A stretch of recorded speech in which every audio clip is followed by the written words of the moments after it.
Ya, Ibu Bapak, saudara-saudara yang berbahagia, semoga semuanya dalam kondisi yang sehat dan bahagia. Bisa dengar suara saya dengan jelas atau kurang keras? Bisa ya. Iya, pada kesempatan ini saya diberi topik oleh panitia untuk menyampaikan perihal dhamma, yaitu tentang samasati. Samasati sering diterjemahkan sebagai perhatian yang benar.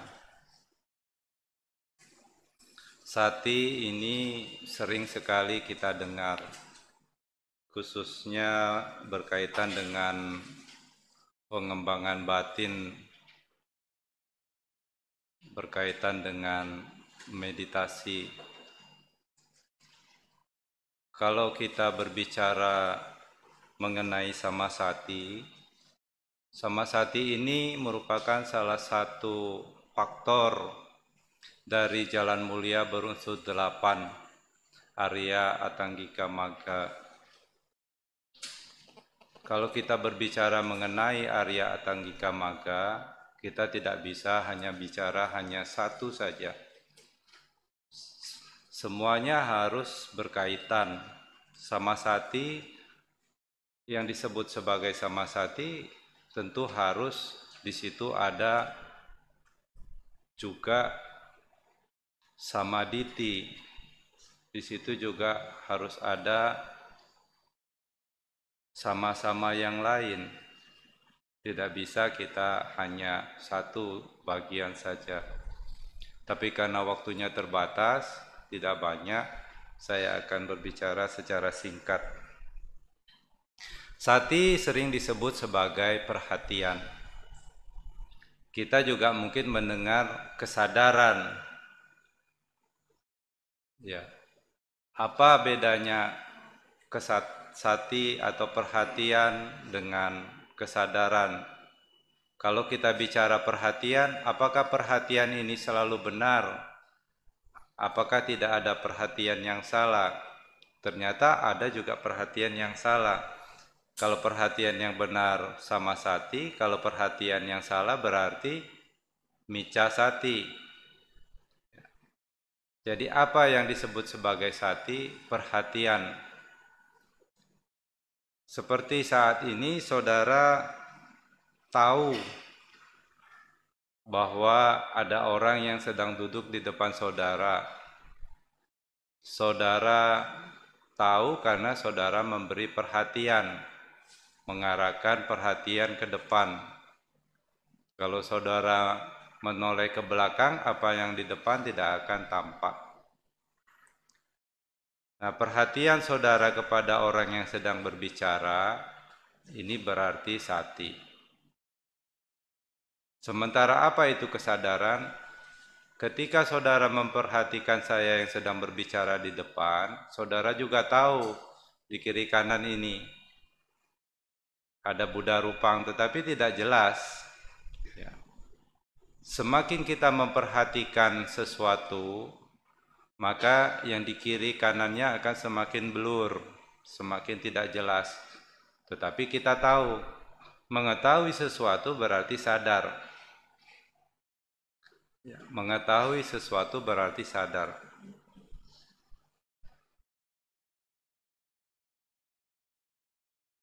Kalau tidak mengetahui berarti tidak sadar. Orang yang sedang tidur berarti dia sedang tidak sadar. Atau orang yang dioperasi, dianestesi, dibius total berarti dia sedang tidak sadar. Tetapi hanya sadar saja belum tentu juga mengetahui. Samasati artinya kesadaran perhatian yang benar. Perhatian yang benar harus berkaitan dengan perhatian yang berkaitan dengan pandangan yang benar. Ketika kita arahkan perhatian kita kepada altar, apa yang saudara lihat? Buddha Rupang. Ya toh? Bisa lihat Buddha Rupang. Pada saat saudara mengalihkan perhatian saudara, kemudian mengarahkan perhatian itu ke altar, ini disebut pengarahan perhatian. Pengarahan perhatian dari satu objek ke objek yang lain, ini disebut manasikara. Upaya untuk mengalihkan perhatian dari satu objek ke objek yang lain, manasikara. Manasikara ini sering juga disambungkan dengan kata yuniso. Yuniso manasikara, perhatian yang benar. Ya. Berarti ada juga perhatian yang salah. Ya. Ini mirip-mirip yuniso manasikara. Ya, yuniso manasikara upaya untuk mengarahkan perhatian kepada objek yang benar. Apa objek yang benar? Kalau itu diperhatikan, hal-hal yang baik itu bisa muncul, bisa berkembang. Kalau kita memperhatikan sesuatu, hal-hal yang baik bisa muncul dan berkembang, berarti itu perhatian yang benar. Yoniso manasikara. Kebalikannya juga, kalau perhatiannya salah, berarti hal-hal yang buruk bisa muncul dan berkembang. Nah, sama sati, perhatian yang benar ini pasti berkaitan dengan pandangan yang benar. Ketika kita melihat Buddha Rupang, kemudian muncul persepsi-persepsi setelah kita melihat. Kalau persepsi-persepsi ini berkaitan, oh Buddha Rupang ini Sang Buddha penyelamat saya. Kalau saya mau minta rezeki, minta selamat, saya bisa minta kepada Sang Buddha. Kalau persepsi-persepsi yang muncul setelah melihat Buddha Rupang demikian, berarti itu persepsi-persepsi yang tidak benar. Jangan terlalu besar mic-nya mungkin ya.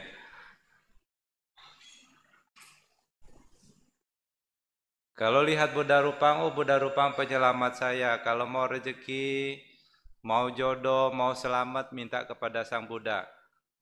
Itu tidak sama sati. Kenapa? Tidak berhubungan dengan pandangan benar.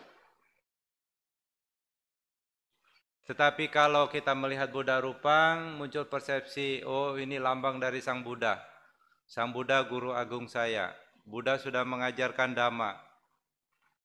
Kalau ingat Buddha, ingat Dhamma. Lihat Rupang Buddha, kita ingat kepada Dhamma ajaran beliau. Apa yang Sang Buddha ajarkan? Salah satunya hukum karma. Misalnya, kalau kita memperhatikan demikian, berarti perhatian itu berkaitan dengan pandangan benar. Setelah kita memperhatikan sesuatu, muncul bentuk-bentuk pikiran yang lain. Hah?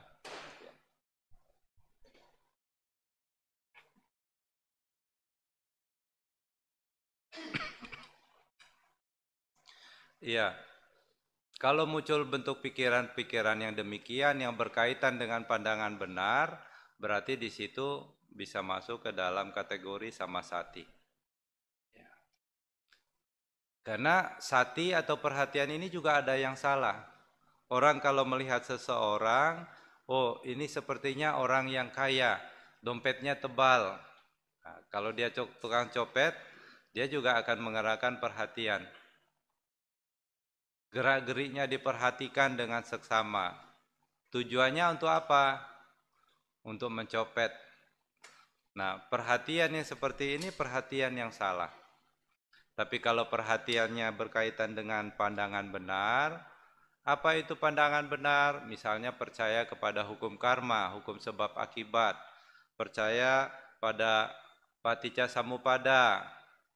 Ya, misalnya sesuatu yang saling bergantungan, percaya bahwa segala sesuatu berubah, tidak kekal.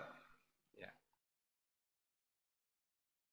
Hal-hal demikian, kalau orang mempunyai pandangan seperti itu, pasti cara berpikirnya juga akan sesuai dengan cara pandangnya. Kalau orang berpikir bahwa segala sesuatu ada hukum perbuatan, kalau orang berbuat jahat akan memperoleh penderitaan, berbuat baik akan memperoleh kebahagiaan. Orang yang punya pandangan seperti ini berarti dia punya pandangan benar. Kalau pandangannya benar, cara berpikirnya juga benar. cara berbuatnya benar, daya upayanya benar, mata pencariannya benar, perhatiannya juga jadi perhatian benar, konsentrasinya konsentrasi yang benar, ya semuanya jadi benar. Kalau saya dari Jakarta menuju Surabaya, ya mesin lokomotifnya berjalan menuju Surabaya, pasti gerbong-gerbong yang di depan, yang di belakang ikut ke Surabaya. Ya. Umpamanya dari Jakarta naik kereta ke Surabaya ada 8 gerbong. Yang paling depan itu kan mesinnya ya, lokomotifnya. Kalau mesinnya menuju Surabaya, gerbong yang di belakang pasti ikut. Itu satu kesatuan yang utuh. Ya. Jadi sama sati merupakan satu satuan yang utuh dari Jalan Mulia berunsur 8. Kalau tidak ada berkaitan perhatian itu dengan pandangan benar, berarti bukan sama sati. Ya. Jadi seperti itu. Nah, ketika kita memperhatikan sesuatu, ya,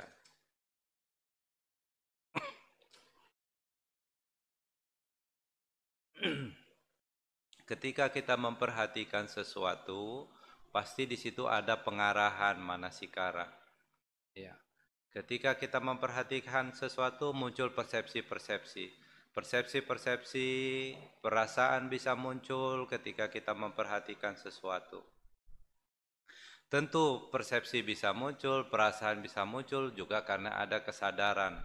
Semua yang dibicarakan barusan ini semuanya unsur batin. Semuanya unsur batin. Mirip-mirip tapi punya fungsi yang berbeda-beda. Kesadaran hanya fungsinya menyadari. Persepsi mempersepsi, perasaan merasa, ya. Manasikara pengarahan pada objek, kalau mata saya arahkan ke belakang, saya lihat ke belakang, saya tahu apa yang ada di belakang saya. Tapi kalau saya tidak menoleh ke belakang, saya tidak tahu apa yang ada di belakang saya. Jadi kalau saya mau tahu, saya harus punya manasikara, mengarahkan perhatian. Tetapi setelah diarahkan perhatian, muncul kesadaran melihat. Kesadaran melihat, muncul persepsi-persepsi. Bisa baik, bisa buruk, bisa indah, bisa tidak indah. Kalau persepsi-persepsi yang berkaitan dengan hal-hal yang baik, yang indah, yang menyenangkan, perasaan gembira bisa muncul, perasaan menyenangkan bisa muncul. Itu semua bisa diketahui karena ada kesadaran. Semuanya saling kait-mengkait. Jadi, samaditi merupakan perhatian benar yang berkaitan dengan pandangan benar. Jadi kalau lihat Buddha, kita tahu ada rupang Buddha, kesadaran. Semakin kita memperhatikan, semakin kita pengetahuan kita akan semakin lebih banyak, lebih detail. Ya, lebih detail. Jadi ketika kita melihat sesuatu, ketika kita mendengar sesuatu, ketika kita mengecap cita rasa sesuatu, ketika kulit kita bersentuhan sesuatu, kalau di situ tidak ada perhatian, ada kesadaran kita tahu tapi kita tidak tahu apa yang terjadi. Contoh, orang yang makan dengan kesadaran, dengan perhatian, dengan sati, dengan orang makan yang tidak dengan sati, itu beda. Ketika saudara makan, tentu saudara pertama melihat ada makanan. Saudara ambil alat makan, saudara ambil piring, saudara sadar itu tentu. Kalau tidak sadar tentu sedang tidur. Ya. Bisa ambil piring, bisa ambil alat makan, bisa ambil sayur, nasi, berarti saudara sadar. Tapi belum tentu saudara punya sati pada saat itu.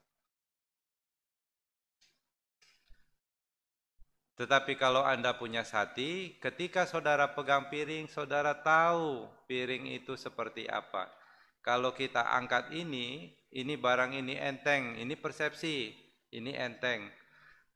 Karena barang ini enteng, kita mengerahkan tenaga yang tidak besar. Pernah tidak saudara mengalami Ketika saudara ingin mengangkat sesuatu, persepsi saudara sepertinya barang itu berat. Saudara mengerahkan tenaga yang kuat. Ternyata enteng. Pernah tidak mengalami begitu? Ya. Jadi kita tahu ini enteng persepsi. Setelah saya melihat barang ini enteng, hanya kain. Tentu saya tidak mengerahkan tenaga yang luar biasa untuk mengangkat ini. Ya. Kemudian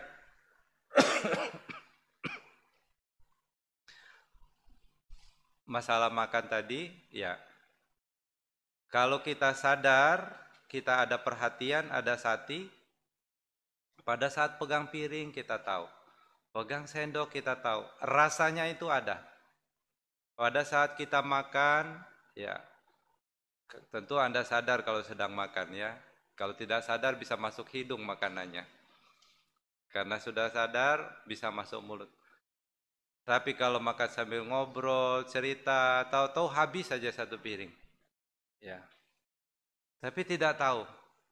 Seperti tadi pagi misalnya saudara sarapan apa. Kalau saudara sarapan dengan penuh kesadaran, dengan penuh perhatian, saudara tahu tadi pagi sarapan apa. Tapi kalau makan tanpa perhatian, tanpa ada sati, ya, tanpa ada sati, tidak tahu. Tahu-taunya sudah sarapan selesai. Semuanya kerja seperti robot. Bangun pagi-pagi, mandi, pakai baju, sarapan, pergi ke kantor. Sadar tentu, tapi tidak punya sati. Tapi kalau punya sati, saudara persis tahu. Oleh karena itu, latihan meditasi salah satu cara untuk mengembangkan sati. Berjalan, mungkin pelan-pelan, saudara tahu ada rasa di telapak kaki. Memegang, saudara tahu. Tadi kalau makan dengan penuh kesadaran, saudara kunyah. Proses mengunyah, saudara tahu. Ya. Ternyata makanan itu dikunyah bukan hanya di begini digigit-gigit saja. Ternyata makanan itu ternyata dilempar ke kiri, dilempar ke kanan di dalam mulut. Kalau itu ada perhatian di situ, maka saudara akan ketahui. Tapi kalau tidak ada perhatian, tidak diketahui. Sudah seperti robot, semuanya otomatis. Tahu-tahu telan, tahu-tahu telan. Apalagi makan sambil ngobrol, tidak tahu. Tahu-tahu tergigit cabai. Tergigit cabai, aduh pedas. Pernah tidak? Ya. Tapi kalau makan dengan kesadaran, saudara tahu. Tahu persis. Kalau tahu persis apa yang terjadi pada saat itu, pada saat ini, kalau saudara makan, sedang makan, tahu persis apa yang terjadi pada saat sedang makan, berarti mempunyai sati sampajanya. Ya, mempunyai sati sampajanya. Ya. Jadi kalau makan tanpa sati, tidak diketahui. Sadar tentu, tapi tidak diketahui. Tahu-tahu selesai. Tapi kalau makan dengan sati, saudara tahu. Pada saat mengunyah, saudara tahu. Bahkan pada saat ingin menelan, saudara tahu ada keinginan untuk menelan. Berarti saudara punya sati. Kalau makan dengan sati, saudara tahu perbedaan antara makan kerupuk dengan makan timun. Saudara tahu perbedaannya. Berarti saudara punya sati. Bagaimana kalau orang yang mempunyai sama sati? Seperti tadi saya bilang, sama sati harus dikaitkan dengan pandangan benar. Bentuk pikiran yang benar, perbuatan benar, semuanya itu satu kesatuan. Kemudian saudara makan dengan sati. Kemudian saudara melihat ada perubahan dari waktu ke waktu. Ya, salah satu pandangan benar yaitu pandangan mengenai di dunia ini ada hukum ada. Hukum ada, apa itu ada? Anicca, dukkha, anatta. Ya. Ada hukum anicca, dukkha, anatta. Ini hukum yang berlaku di dunia ini. Pada saat kita makan, ada tidak hukum itu? Ada. Pada saat kita kunyah, kalau kita memberi perhatian, maka kita bisa lihat yang namanya perubahan. Pelan-pelan makanan itu menjadi lunak. Itu proses perubahan. Ya. Kalau perhatian itu berkaitan dengan hal-hal demikian, berarti itu perhatian yang benar.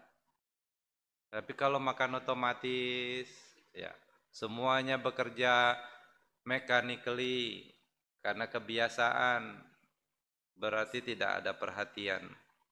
Sang Buddha katakan, orang yang melakukan sesuatu tanpa perhatian seperti itu, yang tidak sadar, ya tidak punya kesadaran penuh seperti itu, seperti orang mati walaupun dia masih hidup. Ya. Tapi kalau kita melakukan sesuatu dengan kesadaran, dengan penuh perhatian, maka kita dikatakan sebagai orang yang hidup.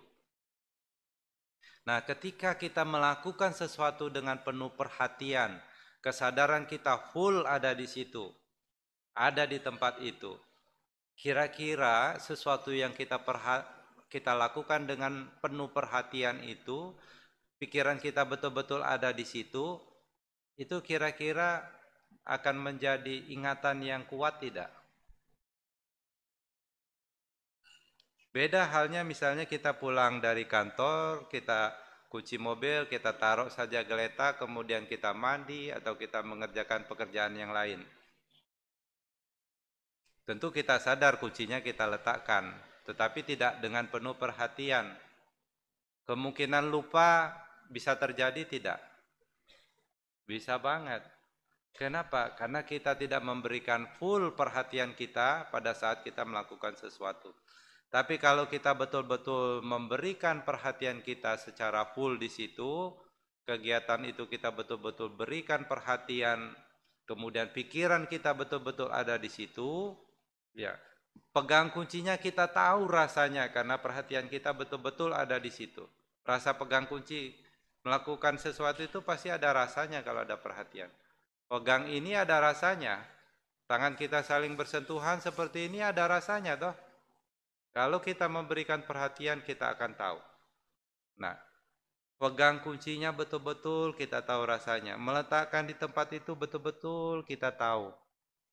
Kuncinya kita letakkan di situ. Maka kemungkinan besar akan kita ingat apa yang kita lakukan. Jadi perhatian sati ini salah satu faktornya yaitu mengingat. Jadi apa yang dilakukan dengan sungguh-sungguh, dengan penuh perhatian, kesadarannya, pikirannya betul-betul dibawa kepada waktu, pada present moment pada saat dia melakukan hal itu, maka itu akan menjadi ingatan yang kuat. Ini penting sekali dilakukan berkaitan dengan samasati. Samasati, seperti saya katakan, selalu berkaitan dengan samaditi. Kita percaya kepada hukum karma. Perbuatan baik menghasilkan kebahagiaan. Ketika saudara berdana, saudara harus tahu persis apa yang sedang saudara pegang. Saudara harus tahu persis pada saat saudara memberikan. Bahkan saudara harus tahu persis bagaimana perasaan saudara pada saat akan memberi. Kemudian bahkan setelah memberi, saudara tahu persis. Kalau itu saudara betul-betul memberi perhatian pada momen saat itu, pada saat melaksanakan berdana seperti itu akan menjadi ingatan yang kuat. Tapi kalau berdana mungkin dalam waktu tertentu, buru-buru, biasanya tidak ada kesan yang kuat. Kesan yang kuat ini bisa muncul kalau kita memberikan perhatian yang sungguh-sungguh. Apalagi berkaitan dengan berdana. Oh, berdana ini satu perbuatan baik, itu satu bentuk pikiran benar. Ya kan? Kemudian melakukan itu dengan gembira karena sudah bisa melakukan perbuatan baik. Kemudian diberikan, sudah diberikan tidak menyesal. Ya. Kemudian itu akan jadi ingatan yang kuat dan ini sangat penting. Apa manfaatnya melakukan sesuatu dengan kesadaran, dengan perhatian penuh, akan memberikan kesan yang kuat. Berbahagialah orang di dalam hidup kalau ia mempunyai ingatan-ingatan yang banyak tentang hal-hal yang baik dibanding hal-hal yang buruk. Bahkan pada saat-saat terakhir ketika orang akan meninggal, kalau yang muncul kesan-kesan baik akan perbuatan-perbuatan baik yang pernah dia lakukan, ini akan memberikan kebahagiaan. Oleh karena itu, ketika kita melakukan sesuatu, maka sati, ya, perhatian harus kita betul-betul arahkan pada saat kita melakukan sesuatu tersebut. Usahakan kesadaran kita, ya, perhatian kita, pikiran kita pada saat momen tersebut. Tapi ini tidak mudah kalau kita tidak latih.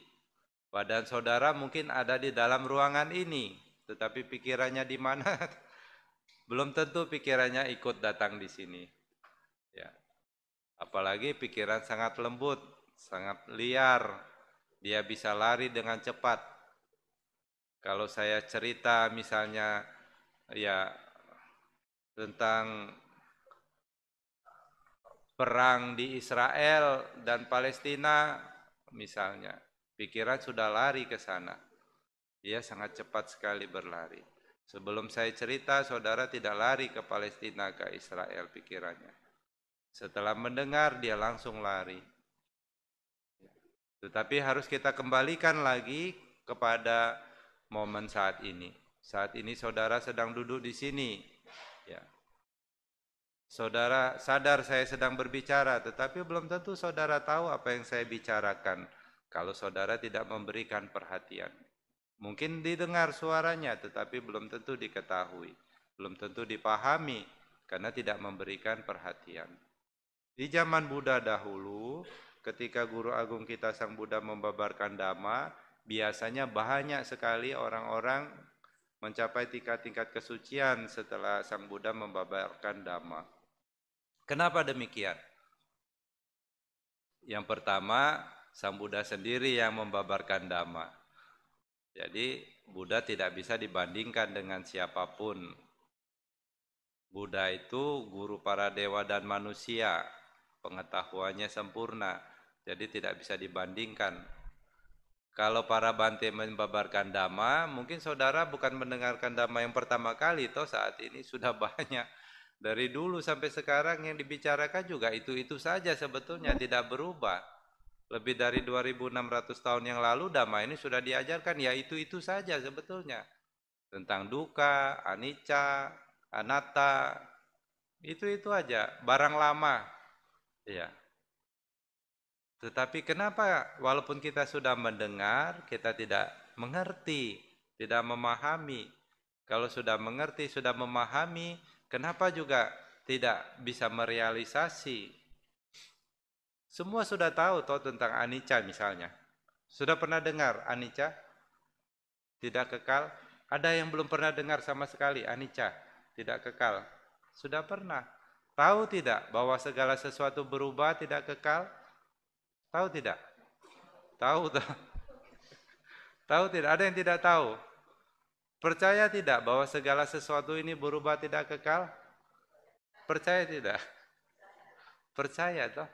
Tahu tidak? Tahu toh? Bagaimana ketika saudara melihat perubahan? Misalnya berpisah dengan yang dicintai, terjadi kesedihan tidak? Padahal sudah tahu, saudara sudah setuju, ini benar, masuk akal, semuanya berubah. Tapi ketika bertemu dengan kenyataan yang namanya ketidakkekalan, misalnya berpisah dengan yang dicintai, dari sehat berubah menjadi sakit, misalnya. Bagaimana batin kita bereaksi? Oh, saya sudah tidak mencerita lagi, Bante. Wajarlah orang meninggal itu wajar sekali. Siapa saja bisa meninggal. Betul toh? Bagaimana kalau orang yang kita cintai yang meninggal? Duka tidak? Ah, ketika kita bisa mengatakan kepada orang lain, ya sabar Pak, memang semuanya tidak kekal, semuanya berubah. Ya, ada rasanya tidak? kalau kita bicara kepada orang lain? Tidak ada rasanya toh. Kalau kita sudah bisa bicara kepada diri kita sendiri, ketika kita berpisah dengan yang dicintai rasanya sama, seperti kita bicara kepada orang lain, tidak ada rasanya, berarti mungkin kita sudah mengerti sedikit apa yang namanya anicca. Bagaimana bisa mengerti anicca, dukkha, anatta? Dengan memberikan perhatian yang penuh kepada present moment pada saat Anda melakukan apapun. Perubahan ini terjadi setiap saat. Bahkan di detik ini, sekarang, di bumi yang kita duduki sekarang, bumi ini sedang berputar. Iya toh? Bumi ini sedang berputar. 1 detik tahu tidak putaran bumi berapa cepat? Anak-anak fisika, siapa yang sekolahnya di fisika, IPA? 1 detik tahu tidak bumi ini berputar berapa cepat? 200 kilo lebih kalau tidak salah. Tanya Google coba. Bayangkan bumi yang kita duduki ini sekarang pun sedang bergerak. Bahkan di detik ini, sekarang, jantung kita sedang berdetak tidak? Ada yang jantungnya berhenti? Jantung kita pun sedang berdetak pada saat ini. Tetapi kita tidak ketahui itu. Kenapa? Karena kita tidak memberikan perhatian. Ketika kita melakukan sesuatu dengan penuh perhatian, dengan penuh kesadaran, pikiran kita betul-betul ada di situ, maka pengetahuan akan muncul. Pengetahuan yang berkaitan dengan perubahan. Apapun yang berubah, kalau orang mengerti dengan jelas, maka tidak ada yang memuaskan terhadap apapun yang berubah. Carilah kepuasan di dunia ini. Carilah kepuasan pada sesuatu yang berubah. Apakah saudara bisa menemukan? Contoh, misalnya makanan. Ketika lidah bersentuhan dengan makanan yang enak, muncul perasaan menyenangkan. Ini enak sekali. Soto ini enak sekali misalnya. Ya, misalnya begitu. Saya tidak mau lagi soto yang lain, hanya soto ini saja. Karena enak, setiap hari makan soto yang sama. Hari Senin makan soto lagi, Selasa soto juga, Rabu soto lagi, siang malam soto. Enak tidak? Kenapa? Padahal sotonya sama. Kenapa? Sotonya sama. Perasaan kita juga bisa berubah. Kalau barang yang kita senangi tidak berubah, perasaan kita terhadap barang itu bisa berubah tidak? Bisa berubah. Jadi jangan sekali-sekali kalau saudara ingin betul-betul memperoleh kebahagiaan yang sejati, menggantungkan kepada sesuatu yang berubah. Kalau orang menggantungkan kepada sesuatu yang berubah, hasilnya apa? Duka.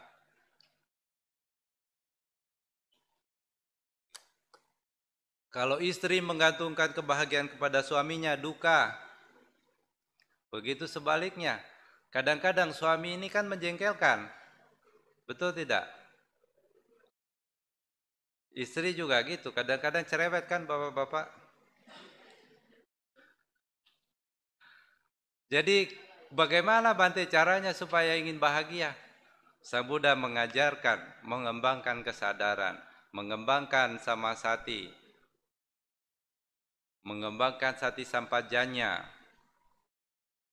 untuk melihat bahwa segala sesuatu berubah. Sesuatu yang berubah ini tidak pernah memuaskan dan kita tidak punya kendali 100% terhadap apapun di dunia ini. Apa buktinya? Kita ambil yang paling dekat dengan diri kita. Misalnya jantung. Bisa saudara kendalikan jantung saudara supaya jangan pernah berhenti berdetak? Tidak bisa. Nafas. Bisa kita kendalikan nafas kita? Bisa Bante, saya bisa tahan nafas. Berapa lama? Bisa saudara tahan napas 30 menit? Jadi, apa yang bukan milik saudara, jangan saudara coba kendalikan. Menderita. Nafas milik saudara bukan? Bukan, karena saudara tidak punya kuasa mengendalikannya.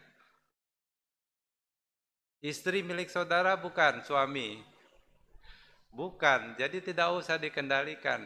Begitu juga sebaliknya. Ya. Kalau kita sudah tidak menggantungkan apapun kepada apapun, pada saat itulah kita bisa melihat kebahagiaan yang sejati. Semuanya tidak ada yang memuaskan. Tidak ada yang menjanjikan kebahagiaan sejati. Semuanya indah pada awalnya, lama-lama membosankan. Orang belum punya handphone, pengen punya handphone merek tertentu yang mahal, nabung. Begitu punya senang sekali, sebentar-sebentar handphonenya dilap. Ya, sudah pakai 2-3 bulan perasaannya sama tidak? Apalagi kadang-kadang handphonenya suka ngehang. Perasaannya langsung berubah. Apalagi handphonenya ngedrop, tambah lagi menjengkelkan. Ya, begitu dapat, begitu gembira, begitu bangga. Kalau barangnya tidak berubah, dipakai sekian lama, perasaannya berubah terhadap barang itu. Jadi jangan menggantungkan kebahagiaan kita kepada apapun. Ketika kita tidak menggantungkan kebahagiaan kita pada apapun, bisa menerima apapun yang ada, pada saat itu kita sudah mulai merasakan kedamaian. Pada saat semua kemelekatan kita lepas, inilah kebahagiaan yang sejati. Inilah jalan menuju kebahagiaan yang sejati yang Sang Buddha ajarkan, ya, yaitu tanpa kemelekatan. Kenapa? Karena sebab dari penderitaan kita adalah kemelekatan. Dan bagaimana jalannya untuk bisa bebas dari kemelekatan? Jalan mulia berunsur 8. Salah satunya mengembangkan samasati, perhatian yang benar. Perhatian yang berkaitan dengan pandangan benar. Bahwa di dunia ada hukum anicca, dukkha, anatta. Ada hukum sebab musabab.